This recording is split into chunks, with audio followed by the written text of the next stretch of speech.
Bienvenidos a este audiolibro de Frankenstein, una de las historias más profundas, inquietantes y humanas jamás escritas. Hoy te invito a adentrarte en un viaje que va más allá del terror. Un viaje que explora el límite entre la creación y la destrucción, entre la ambición y la culpa, entre la luz de la razón y la oscuridad del alma.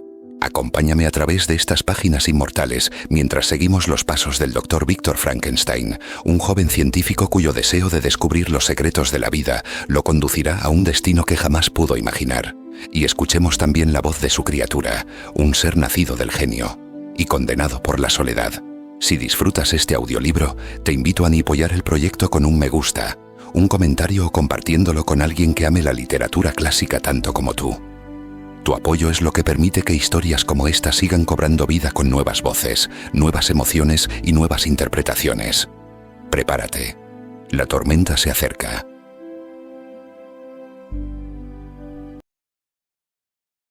Capítulo 11. Ya era noche cerrada cuando llegué. Las puertas de Ginebra ya estaban cerradas. Y decidí pernoctar en Secherón, una aldea que se halla a media legua al este de la ciudad. El cielo estaba sereno, y como me era imposible descansar, decidí ir a ver el lugar en el que mi pobre William había sido asesinado. Mientras caminaba, vi que una tormenta se estaba formando al otro lado del lago.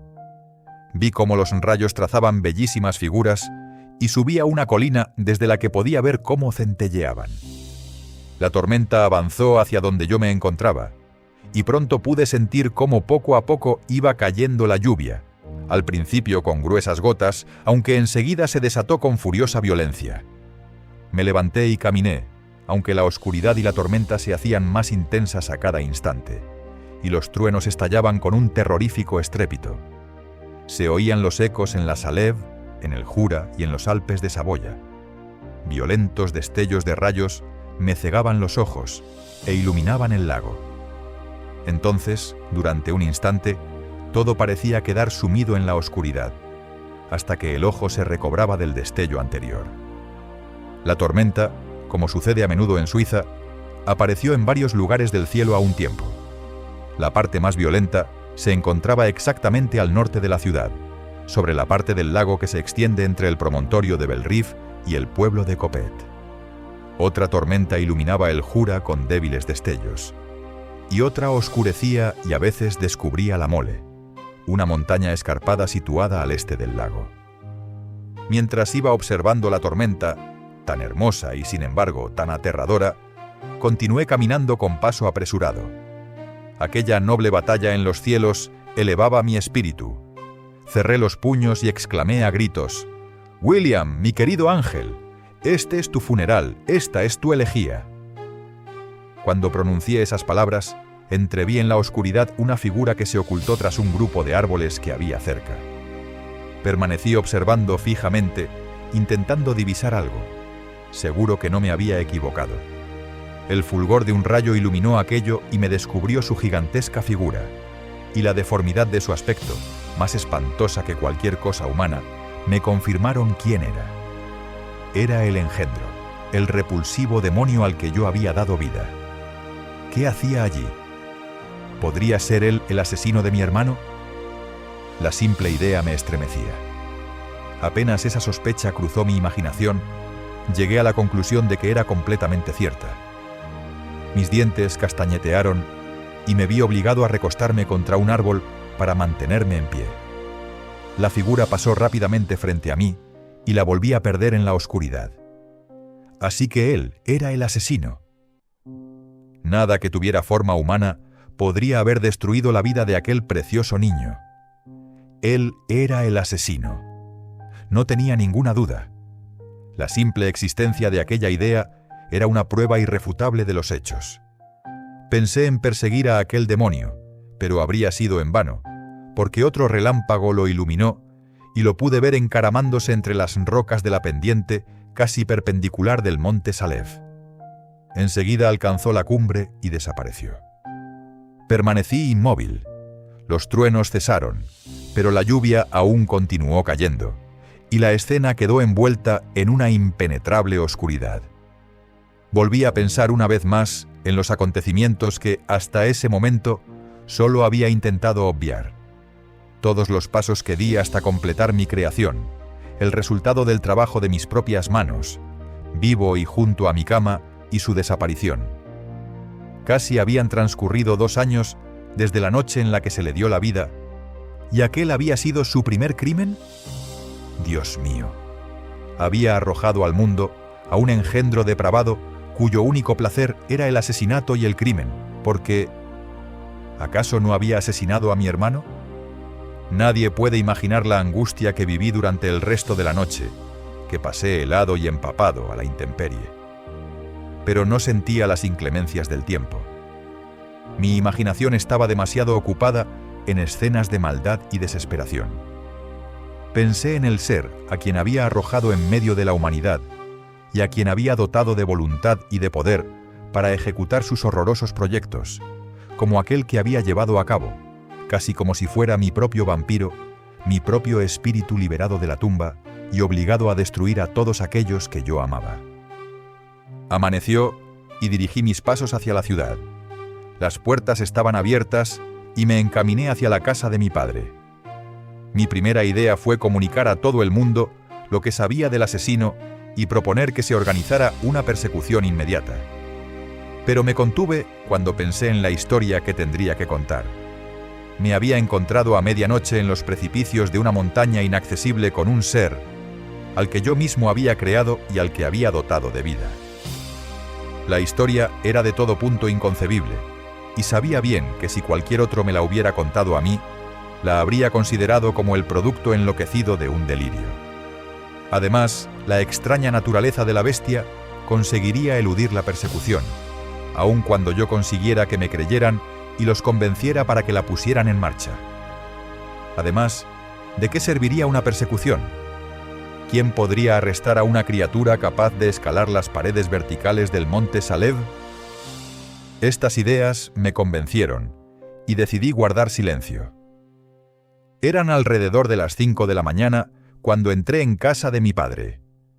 Les pedí a los criados que no despertaran a la familia y fui a la biblioteca para esperar a que se hiciera la hora en que solían levantarse. Habían transcurrido 5 años. Habían pasado como un sueño, salvo por una marca indeleble, y ahora me encontraba en el mismo lugar en el que había abrazado a mi padre por última vez antes de mi partida hacia Ingolstadt. Querido y venerado padre, aún me quedaba él. Observé un retrato de mi madre que colgaba sobre la chimenea. Era una pintura histórica, un retrato realizado por encargo de mi padre, y representaba a Caroline Beaufort, desesperada de dolor, arrodillada junto al ataúd de su querido padre. Su atuendo era rústico y sus mejillas aparecían pálidas, pero había un aire de dignidad y belleza que difícilmente admitía un sentimiento de compasión. Debajo de este cuadro había un retrato en miniatura de William, y se me saltaron las lágrimas cuando me detuve en él. Cuando así estaba absorto, entró Ernest. Me había oído llegar y había bajado apresuradamente a recibirme. Mostró una inmensa alegría al verme. «Bienvenido, mi queridísimo Víctor», dijo. «Ah, ojalá hubieras venido hace 3 meses.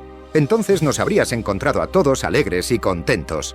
Pero ahora somos tan desgraciados que me temo que solo te darán la bienvenida las lágrimas en vez de las sonrisas. Nuestro padre está tan triste. Parece que ha renacido en su espíritu la pena que sintió por la muerte de mamá. Y la pobre Elizabeth no encuentra consuelo en nada». Ernest comenzó a llorar mientras decía aquellas palabras. «No, le dije. No me recibas así. Intenta tranquilizarte, que no puedo sentirme absolutamente destrozado en el momento en que entro en la casa de mi padre después de una ausencia tan larga. Pero dime, ¿cómo sobrelleva mi padre estas desgracias? ¿Y cómo está mi pobre Elizabeth?» «Necesita mucho consuelo», contestó Ernest. «Se culpa de haber causado la muerte de mi hermano y eso la hace muy, muy desgraciada. Pero desde que se ha descubierto al asesino...» «¿Se ha descubierto al asesino?», exclamé. «Dios bendito, ¿cómo puede ser? ¿Quién se atrevió a perseguirlo? Es imposible. Sería tanto como intentar atrapar los vientos o contener un torrente de la montaña con una rama». «No sé qué quieres decir». replicó Ernest. Pero a todos nos entristeció cuando la descubrieron. Nadie podía creerlo al principio, y ni siquiera ahora Elizabeth está totalmente convencida, a pesar de todas las pruebas. En efecto, ¿quién podría imaginar que Justine Moritz, que había sido tan amable y tan cariñosa con toda la familia, podría llegar a ser tan malvada? «Justine Moritz», grité. «Pobre, pobre muchacha. Así que la han acusado a ella. Pero es una equivocación. Todo el mundo tiene que darse cuenta de eso. Nadie puede creerlo, ¿verdad, Ernest?» Nadie lo creía al principio, dijo mi hermano. Pero se descubrieron varias circunstancias que nos obligaron a convencernos, y su propio comportamiento ha sido tan confuso y añade tal relevancia a las pruebas mostradas que, me temo, no deja lugar a dudas. La juzgarán hoy, así que podrás saberlo todo. Me contó que la mañana en que se descubrió el asesinato del pobre William, Justine se puso enferma y se quedó en cama. Y varios días después, una de las criadas, cuando por casualidad revisaba el vestido que había llevado la noche del asesinato, descubrió en su bolsillo el retrato de mi madre, que hasta entonces se consideraba el móvil del crimen. La criada inmediatamente se lo mostró a uno de los otros criados, quien, sin decir ni una palabra a ninguno de la familia, fue al magistrado, que ordenó apresar a Justine. Cuando fue acusada de los hechos, su extrema confusión confirmó en gran medida la sospecha. Era una historia extraña, pero no me convenció, y contesté con vehemencia. «¡Estáis todos equivocados! Yo conozco al asesino. Justine. Pobre, pobre Justine. Es inocente». En ese instante entró mi padre. Vi la tristeza profundamente grabada en sus facciones, pero intentó darme la bienvenida cordialmente, y después de intercambiar tristes saludos, habría hablado de cualquier otra cosa que no fuera nuestra tragedia, si no hubiera exclamado Ernest. «Dios bendito, papá. Víctor dice que sabe quién asesinó al pobre William. Nosotros también, desgraciadamente», contestó mi padre. «Y desde luego habría preferido no saberlo en vez de descubrir tanta depravación tras sed de ingratitud en una persona a la que tenía en gran estima». «Querido padre», exclamé, «estáis equivocados. Justine es inocente». «Si lo es», replicó mi padre, «que Dios impida que la condenen como culpable. Hoy la juzgarán, y espero sinceramente que la absuelvan». Aquellas palabras me tranquilizaron. Estaba firmemente convencido en mi interior de que Justine, es más, de que ningún ser humano era culpable de aquel crimen. Así pues, no temía que pudiera aportarse ninguna prueba circunstancial con la suficiente fuerza como para inculparla. Y con esta seguridad me tranquilicé, esperando el juicio con inquietud, pero sin augurar un mal resultado.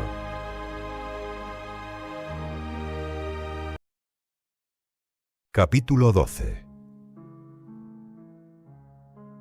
Elizabeth pronto se reunió con nosotros. El tiempo había operado grandes cambios en su aspecto desde la última vez que la había visto. 5 años antes era una muchacha bonita y alegre, a quien todos querían y mimaban. Ahora era una mujer tanto en la estatura como en la expresión de su rostro, que me pareció absolutamente adorable. Su frente, despejada y amplia, daba cuenta de una sobrada inteligencia unida a una gran franqueza. Sus ojos eran avellanados y denotaban una extraordinaria dulzura, ahora mezclada con la tristeza por las recientes penas.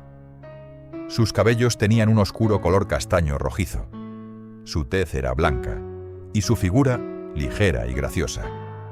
Me saludó con todo el cariño. «Tu llegada, mi queridísimo primo», dijo, «me llena de esperanza. Quizá descubras algún medio de demostrar la inocencia de mi pobre Justine. Ay, Dios mío, si la culpan de asesinato, ¿quién podría estar seguro? Confío en su inocencia con tanta certeza como en la mía propia. Esta desgracia es el doble de cruel para nosotros. No solo hemos perdido a nuestro querido niño, sino que, además, un destino aún más cruel nos va a arrebatar a esta muchacha, a quien sinceramente aprecio. ¡Oh, Dios! Si la condenan, no volveré a saber qué es la alegría jamás. Pero No la condenarán. Estoy segura de que no la condenarán. Y volveré a ser feliz de nuevo, a pesar de la triste muerte de mi pequeño William. Es inocente, mi querida Elizabeth, dije, y se demostrará. No temas nada, y tranquiliza tu espíritu con el convencimiento de que va a ser absuelta. ¡Qué bueno eres!, contestó Elizabeth. Todos los demás creen que es culpable, y eso me hace muy desgraciada, porque yo sé que eso es imposible, y ver a todos los demás tan decididamente predispuestos contra ella me hacía sentir perdida y desesperada. Comenzó a llorar. Mi dulce sobrina, dijo mi padre. Seca tus lágrimas. Si es inocente, como crees, confía en la justicia de nuestros jueces y en mi firme decisión de impedir que haya la más mínima sombra de parcialidad. Pasamos unas horas muy tristes hasta las 11, cuando estaba previsto que comenzara el juicio. Puesto que el resto de la familia estaba obligada a asistir en calidad de testigos, los acompañé al tribunal. Durante toda aquella maldita farsa de juicio, sufrí una verdadera tortura. Se iba a decidir si el resultado de mi curiosidad y mis experimentos ilegales eran la causa de la muerte de dos de mis seres queridos. El primero, un niño alegre, inocente y lleno de alegría. La otra, asesinada de un modo aún más terrible, con todos los agravantes de una infamia que podría hacer que aquel asesinato quedara registrado para siempre en los anales del horror. Justine también era una buena muchacha y poseía cualidades que le auguraban una vida feliz. Ahora todo iba a quedar destruido y olvidado en una ignominiosa tumba. Y yo tenía la culpa. 1000 veces me habría confesado culpable del crimen que se le achacaba a Justine. Pero yo estaba ausente cuando se cometió, y una declaración semejante se habría considerado como la locura de un necio y ni siquiera podría exculpar a la que iba a ser castigada por mí. Justine parecía tranquila. Iba vestida de luto, y sus facciones, siempre atractivas, se habían tornado exquisitamente hermosas por la gravedad de sus sentimientos. Incluso parecía confiar en su inocencia y no temblaba, aunque había muchas personas mirándola e insultándola. Toda la piedad que su belleza podría haber suscitado en los demás fue arrasada por el recuerdo de la enormidad que, se suponía, había cometido. Estaba tranquila, aunque su tranquilidad era evidentemente forzada, y como su confusión se había aducido anteriormente como una prueba de su culpabilidad, se esforzaba en mantener una apariencia de serenidad. Cuando entró en la sala del tribunal, miró a su alrededor e inmediatamente descubrió dónde estábamos sentados. Las lágrimas parecieron enturbiar su mirada, pero se recobró, y una mirada de triste cariño pareció atestiguar su irrefutable inocencia. El juicio comenzó, y después de que el abogado hubiera sentado los cargos contra ella, se llamó a varios testigos. Algunos hechos casuales se confabularon contra ella, lo cual habría asombrado a cualquiera que no tuviera una prueba de su inocencia como la que tenía yo. Ella había estado fuera toda la noche en la cual se cometió el asesinato, y por la mañana temprano había sido vista por una mujer del mercado, no lejos del lugar donde posteriormente se encontró el cuerpo del muchacho asesinado. La mujer le preguntó qué hacía allí, pero ella la miró de un modo muy raro, y solo le devolvió una respuesta confusa e ininteligible. Regresó a casa alrededor de las 8, y cuando alguien le preguntó dónde había pasado la noche, contestó que había estado buscando al niño y preguntó vehementemente si alguien sabía algo del pequeño.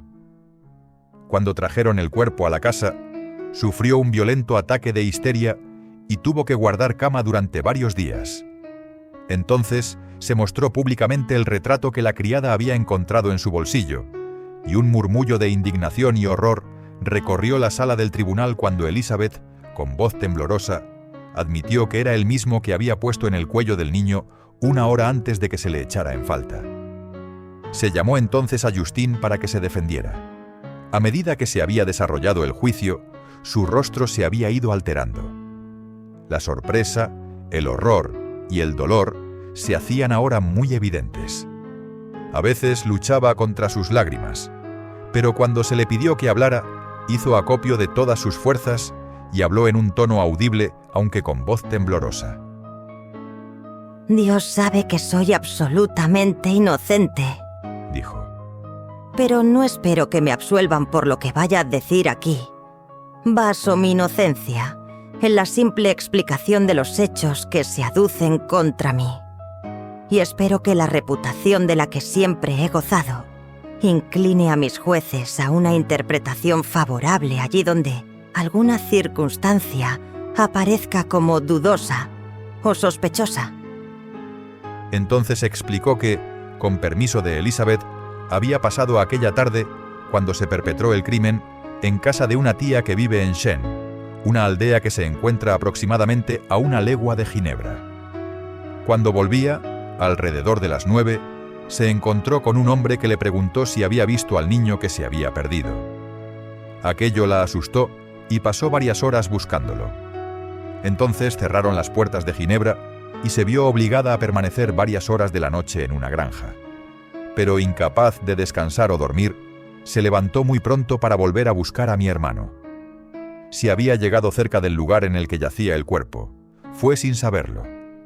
Y no era sorprendente que se hubiera mostrado confusa cuando aquella mujer del mercado le hizo algunas preguntas, puesto que estaba desesperada por la pérdida del pobre William.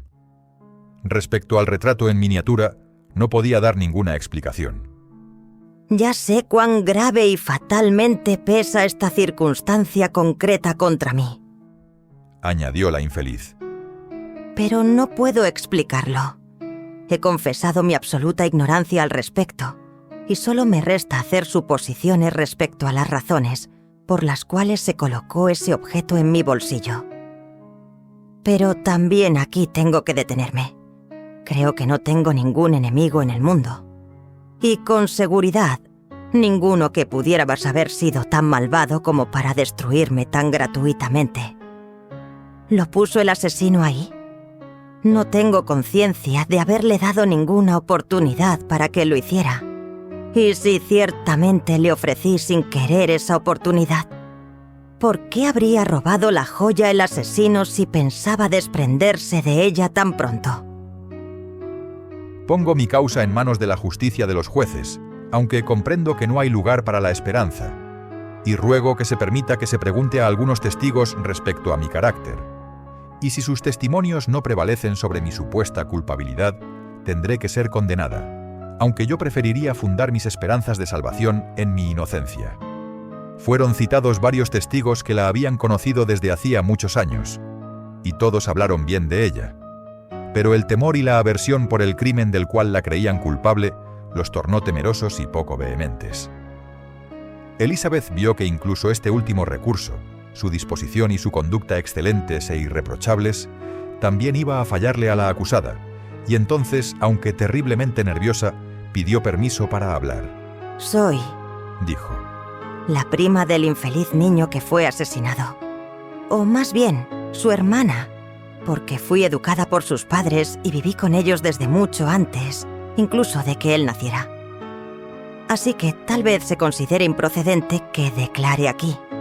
Pero cuando veo a una criatura como ella estar en peligro solo por la cobardía de sus supuestos amigos, deseo que se me permita hablar para poder decir lo que sé de su carácter. La conozco bien. He vivido en la misma casa, con ella, al principio durante 5 años, y más adelante, casi otros 2. Durante todo ese tiempo me ha parecido la criatura más amable y buena. Cuidó a mi tía en su última enfermedad con el mayor cariño y atención, y después se ocupó de su propia madre durante una larga y penosa enfermedad, de un modo que causó la admiración de todos los que la conocían. Después de aquello, volvió a vivir en casa de mi tío, donde era apreciada y querida por toda la familia. Sentía un afecto muy especial por el niño que ha sido asesinado, y siempre actuó para con él como una madre cariñosísima. Por mi parte, no dudo en afirmar que, a pesar de todas las pruebas que se presenten contra ella, yo creo y confío en su absoluta inocencia. No tenía ningún motivo para hacer algo así. Y respecto a esa tontería que parece ser la prueba principal, Si ella hubiera mostrado algún deseo de tenerla, yo se la habría dado de buen grado. Tanto la aprecio y la valoro. Maravillosa Elizabeth. Se oyó un murmullo de aprobación. Pero se debió a su generosa intervención, y no porque hubiera un sentimiento favorable hacia la pobre Justine, sobre la cual se volvió a desatar la indignación del público con renovada violencia, acusándola de la más perversa ingratitud.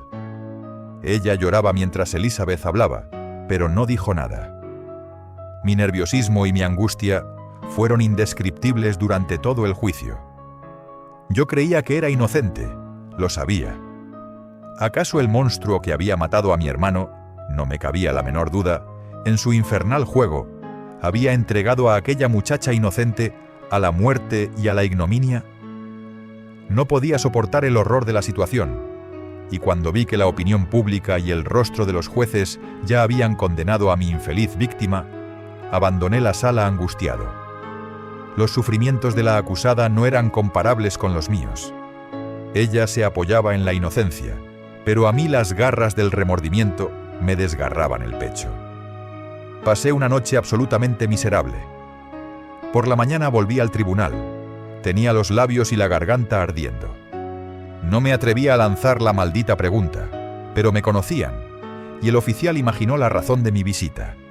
Se habían emitido los votos, todos eran negros, y Justine fue condenada.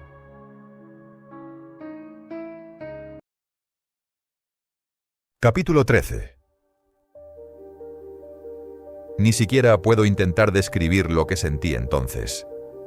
Ya había experimentado sensaciones de horror anteriormente, y he tratado de expresarlo con las palabras adecuadas, pero en este caso las palabras no pueden proporcionar en absoluto una idea ajustada de la insoportable y nauseabunda desesperación que tuve que soportar.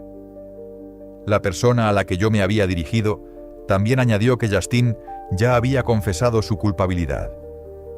Esa confesión, apuntó, era casi innecesaria en un caso tan evidente, pero me alegro de que lo haya hecho.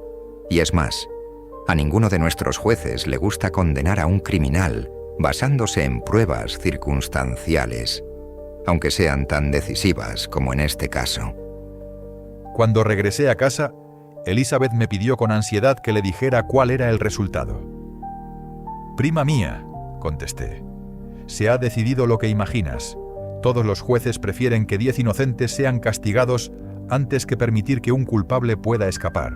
De todos modos, ha confesado». Aquello fue un nefasto golpe para la pobre Elizabeth, que había confiado firmemente en su inocencia. «Dios mío», dijo. «¿Cómo podré volver a creer jamás en la bondad humana? Justine, a quien amaba y apreciaba como a una hermana, ¿cómo pudo ofrecernos esas sonrisas solo para traicionarnos después?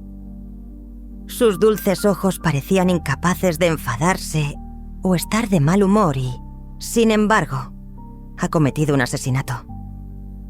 Poco después supimos que la pobre víctima había expresado su deseo de ver a mi prima. Mi padre no quería que fuera, pero dijo que decidiera según su propio juicio y sus sentimientos. «Sí», dijo Elizabeth. «Iré, aunque sea culpable. Y tú, Víctor, me acompañarás. No puedo ir sola». La simple idea de aquella visita me torturaba, pero no podía negarme. Entramos en aquella sombría celda y descubrimos a Justine sentada en un montón de paja, en una esquina. Tenía las manos encadenadas y estaba con la cabeza apoyada en las rodillas. Se levantó al vernos, y cuando nos dejaron a solas con ella, se arrojó a los pies de Elizabeth, llorando amargamente. Mi prima también lloraba. «Oh, Justine», dijo. «¿por qué me arrebataste el último consuelo que me quedaba? Yo confiaba en tu inocencia, y aunque estaba muy triste, no era tan desgraciada como ahora». «¿También usted cree que soy tan malvada?», lloró Justine. «¿También se une usted a mis enemigos para aplastarme?». Su voz se fue apagando entre sollozos. «Levántate, mi pobre niña», dijo Elizabeth. «¿Por qué te arrodillas si eres inocente? Yo no soy uno de tus enemigos. Creía en tu inocencia, a pesar de todas las pruebas, hasta que supe que tú misma te habías declarado culpable. Ahora dices que todo eso es falso. Y puedes estar segura, mi querida Justine, que nada, en ningún momento, puede quebrar mi confianza en ti, salvo tu propia confesión. Confesé, dijo Justine. pero confesé una mentira. Confesé porque así podría obtener la absolución. Pero ahora esas mentiras y esas falsedades pesan en mi corazón más que todos mis pecados juntos. Que el Dios del cielo me perdone. Desde que fui condenada, mi confesor me ha estado apremiando. Me ha amenazado y me ha gritado hasta que casi he comenzado a pensar que yo era la malvada criminal que él dice que soy.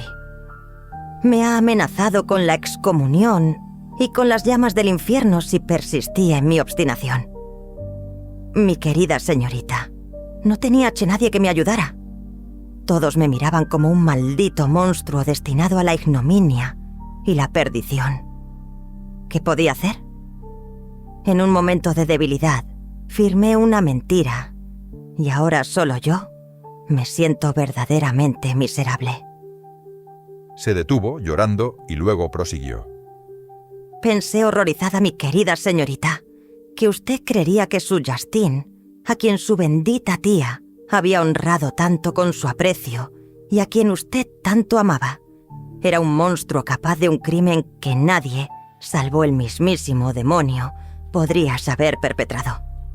Querido William, mi querido y bendito niño, pronto te veré en el cielo y en la gloria. Eso me consuela, ahora que voy a sufrir la ignominia y la muerte. ¡Oh, Justine!, gritó Elizabeth llorando. Perdóname por haber desconfiado de ti un solo momento. ¿Por qué confesaste? No te lamentes, mi querida niña. Yo proclamaré tu inocencia en todas partes y conseguiré que me crean, aunque tú tengas que morir. Tú, mi amiga, mi compañera de juegos, más que una hermana. Morir. No, no podré sobrevivir a una desgracia tan horrible. Querida y dulce señorita, no llore, contestó Justine. Debería usted animarme con pensamientos sobre una vida mejor y elevar mi espíritu sobre las pequeñas preocupaciones de este mundo de injusticia y violencia. No, mi buena Elizabeth, no me hunda usted en la desesperación. Elizabeth abrazó a la desgraciada. Intentaré consolarte, dijo. Pero me temo que esta es una tragedia tan profunda y tan desgarradora que el consuelo apenas sirve de nada, porque no hay esperanza. Que el cielo te bendiga, mi queridísima Justine, con una resignación y una fe que eleve tu espíritu por encima de este mundo. Oh, cómo desprecio todas sus farsas y sus necedades. Cuando una criatura es asesinada, inmediatamente a otra se le arrebata la vida, con una lenta tortura, y luego los verdugos, con las manos aún teñidas de sangre inocente, creen que han llevado a cabo una gran acción. Lo llaman castigo justo. ¡Qué espantosas palabras! Cuando se pronuncian esas palabras, ya sé que se van a infligir los peores castigos y los más horribles que el tirano más siniestro haya inventado jamás para saciar su inconcebible venganza. Ya sé que esto no te va a consolar, mi Justine, a menos que en realidad estés feliz de abandonar un agujero tan asqueroso como este. Dios mío, querría estar descansando en paz con mi tía y mi dulce William, lejos de esta luz que me resulta odiosa y de los rostros de hombres que aborrezco. Justine sonrió lánguidamente. Esto, querida señorita, dijo, es desesperación y no resignación. No debo aprender la lección que usted me está enseñando. Hablemos de otra cosa, de algo que me procure alegría y no aumente mi amargura. Durante esta conversación, yo me había apartado a una esquina de la celda, donde pude disimular la horrorosa angustia que me atenazaba. Desesperación. ¿Quién se atrevía a hablar de eso? La pobre víctima, que al día siguiente iba a traspasar la terrorífica frontera entre la vida y la muerte, no sentía una agonía tan profunda y amarga como la mía. Los dientes me rechinaban y los apreté con fuerza, dejando escapar un gemido que nació en lo más profundo de mi alma. Justine se sobresaltó. Cuando vio quién era, se aproximó a mí. Querido señor, Dijo. es usted muy amable al visitarme. Espero que usted no crea que soy culpable. No pude responder. No, Justine. Dijo Elizabeth. Él está más convencido de tu inocencia que yo. Por eso, ni siquiera cuando supo que habías confesado, lo creyó. Se lo agradezco de verdad. Dijo Justine. En estos últimos momentos siento la gratitud más sincera por aquellos que todavía piensan en mí con bondad. Qué dulce es el cariño de los demás para una mujer tan desgraciada como yo. Casi me alivia de la mitad de mis penas y siento como si pudiera morir en paz, ahora que usted, querida señorita, y su primo han reconocido mi inocencia. Así intentaba consolarse a sí misma y a los demás aquella pobre desgraciada. Es más, incluso pudo alcanzar la resignación que anhelaba. Pero yo, el verdadero asesino, sentía que estaba viva en mi pecho la carcoma eterna que no permite ni la esperanza ni el consuelo. Elizabeth también lloraba y era desgraciada, pero la suya era también la tristeza de la inocencia, la cual, como una nube que pasa sobre la pálida luna, durante un instante la oculta, pero no puede matar su brillo. La angustia y la desesperación había penetrado hasta lo más profundo de mi corazón. Albergaba un infierno en mi interior que nada podía apagar. Permanecimos varias horas con Justine, y solo con gran dificultad Elizabeth reunió valor para apartarse de ella. Ojalá muriera yo contigo. Gritó llorando. No soporto vivir en este mundo de dolor. Justine adoptó un aire de alegría, aunque apenas podía contener sus amargas lágrimas. Adiós, querida señorita. Mi queridísima Elizabeth. Que el cielo en su infinita bondad la bendiga y la proteja. Que sea esta la última desgracia que tenga usted que sufrir. Viva y sea feliz para hacer felices a los demás. Cuando regresábamos, Elizabeth me dijo: No sabes, mi querido Víctor, cuánto me ha tranquilizado saber que puedo estar segura de la inocencia de esa desafortunada muchacha. Jamás podría volver a vivir en paz si mi confianza en ella se hubiera visto defraudada. En esos momentos en que lo creí, sentí una angustia que no hubiera podido soportar durante mucho tiempo.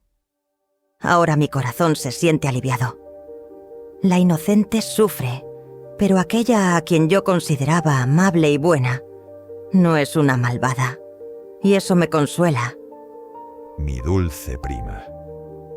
Tales eran tus pensamientos, puros y dulces como tus queridos ojos y tu voz.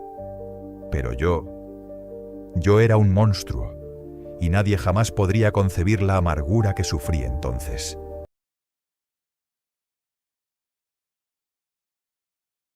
Gracias por acompañarnos en este viaje a través de la historia. Esperamos que hayas disfrutado de esta experiencia sonora y que te hayas sumergido como nosotros en cada emoción, con cada sombra y cada descubrimiento. Si te ha gustado este audiolibro, te invitamos a apoyar el canal con un me gusta, un comentario o compartiéndolo con alguien que disfrute de las grandes obras de la literatura. Tu apoyo nos ayuda a seguir creando nuevas historias, nuevos mundos y nuevas voces. Ha sido un placer tenerte aquí. Nos vemos en la próxima aventura literaria. Hasta entonces, gracias por escucharnos.